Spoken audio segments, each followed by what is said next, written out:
अस्सलामुअलैकुम वरहमतुल्लाहि वबरकातुहू। आज जुम्मा रहने से यहाँ की आलिशान मस्जिद जामिया मस्जिद फ़ारूक मस्जिद चले गए। वहाँ हमने जुमे की नमाज अदा की। वहाँ की तस्वीरें और खुतबात भी रिकॉर्ड कर लिए गए हैं, जिन्हें मैं इस वीडियो के ज़रिए भेजता हूँ। देखिएगा, सुनिएगा। अटलांटा में कई मस्जिदें हैं जिसके बारे में मैंने पहले भी आपसे कह दिया है। फ़ारूक मस्जिद आलिशान मस्जिद है, एक मदरसा भी उससे लगी हुई है। आज जुमे का खुतबा अच्छा रहा। बयान उसके पहले अंग्रेज़ी में हुआ, वो भी अच्छा रहा। उसे मैं रिकॉर्ड नहीं कर सका। जुमे के दोनों खुतबात जो कि अरबी में होते हैं उसे रिकॉर्ड कर लिया हूँ। अब इस वीडियो के ज़रिए आपको भेज रहा हूँ।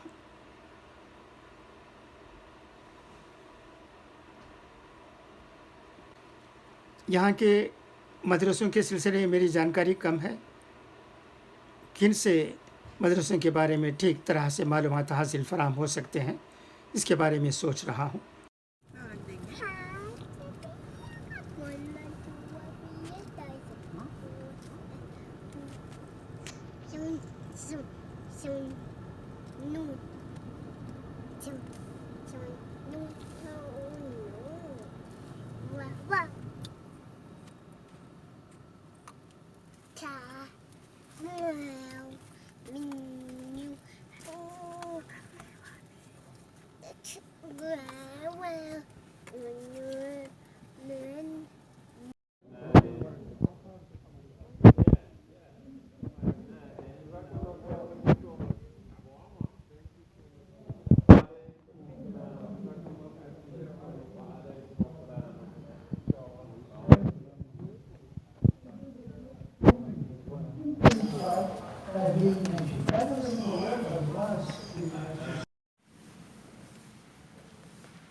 الحمد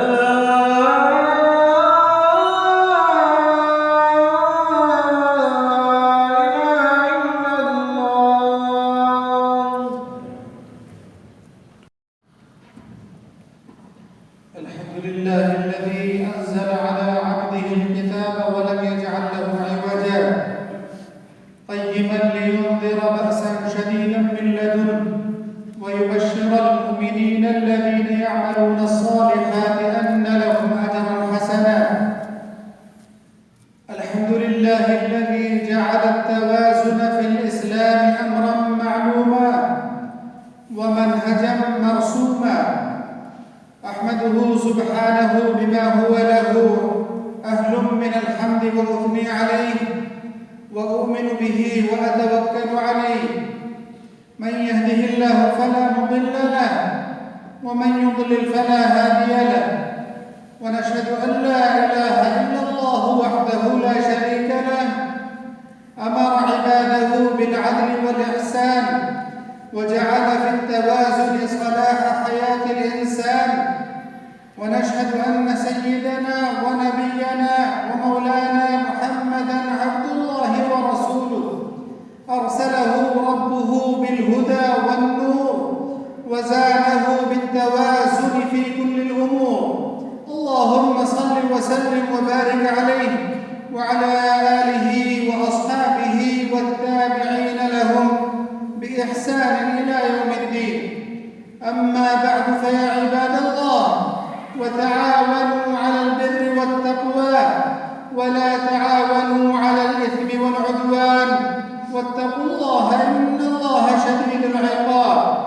يا أيها الذين آمنوا اتقوا الله وقولوا قولا سديدا يصلح لكم أعمالكم ويغفر لكم ذنوبكم ومن يطع الله ورسوله فقد فاز فوزا عظيما. أيها المسلمون، إن الله تبارك وتعالى خلق كل شيء بدقة وإحكام وترتيب ونظام وتوازن وتقدير لا مثيل له ولا شبيه ولا نظير. فمن أراد الفوز والنجاح والابتعاد عن التخبط في كل صوب واتجاه فلينظر إلى خلق الله الموزون. فالنظر والتفكر عبادة وعد الله تبارك وتعالى أصحابها أجرا غير مقطوع ولا ممنون، وهو يقول: ونفس وما سواها فألهمها فجورها وتقواها قد أفلح من زكاها. الحمد لله الذي أنزل على عبده الكتاب ولم يجعل له عوجا قيما لينذر بأسا شديدا من لدنه ويبشر المؤمنين الذين يعملون الصالحات أن لهم أجرا حسنا.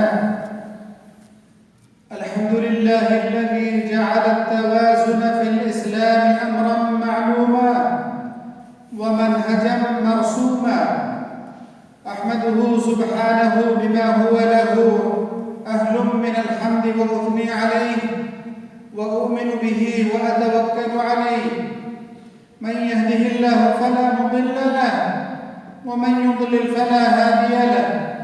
ونشهد أن لا إله إلا الله وحده لا شريك له أمر عباده بالعدل والإحسان وجعل في التوازن صلاح حياة الإنسان. ونشهد أن سيدنا ونبينا ومولانا محمدًا عبد الله ورسوله أرسله ربه بالهدى والنور وزاده بالتوازن في كل الأمور. اللهم صل وسلم وبارك عليه وعلى آله وأصحابه والتابعين لهم بإحسان إلى يوم الدين. أما بعد فيا عباد الله، وتعاونوا على البر والتقوى ولا تعاونوا على الإثم والعدوان واتقوا الله إن الله شديد العقاب. يا أيها الذين آمنوا اتقوا الله وقولوا قولا سديدا يصلح لكم أعمالكم ويغفر لكم ذنوبكم ومن يطع الله ورسوله فقد فاز فوزا عظيما. أيها المسلمون، إن الله تبارك وتعالى خلق كل شيء بدقة وإحكام وترتيب ونظام وتوازن وتقدير لا مثيل له ولا شبيه ولا نظير. فمن أراد الفوز والنجاح والابتعاد عن التخبط في كل صوب واتجاه فلينظر إلى خلق الله الموزون، فالنظر والتفكر عبادة وعد الله تبارك وتعالى أصحابها أجرا غير مقطوع ولا ممنون، وهو يقول: ونفس وما سواها فألهمها فجورها وتقواها، قد أفلح من زكى ولا عدوان إلا على الظالمين. ونشهد أن لا إله إلا الله وحده لا شريك له ولي الصالحين، ونشهد أن سيدنا ونبينا محمدًا عبده ورسوله صلى الله عليه وعلى آله وصحبه وسلم تسليما كثيرا. عباد الله، اتقوا الله تبارك وتعالى واعلموا أن الله عز وجل يقول في القرآن الكريم: والذين إذا أنفقوا لم يسرفوا ولم يقتروا وكان بين ذلك قواما. هذا وصلوا وسلموا على إمام المرسلين، فقد أمركم الله تبارك وتعالى بالصلاة والسلام عليه. قال تعالى: إن الله وملائكته يصلون على النبي يا أيها الذين آمنوا صلوا عليه وسلموا تسليما. اللهم صل وسلم وبارك على سيدنا ونبينا محمد وعلى آله وصحبه أجمعين. وارض اللهم عن خلفائه الراشدين وعن أزواجه أمهات المؤمنين وعن سائر الصحابة والتابعين وعنا معهم برحمتك يا أرحم الراحمين. اللهم اجعل جمعنا هذا جمعا مرحوما، واجعل تفرقنا من بعده تفرقا معصوما، ولا تدع فينا ولا معنا شقيا ولا محروما.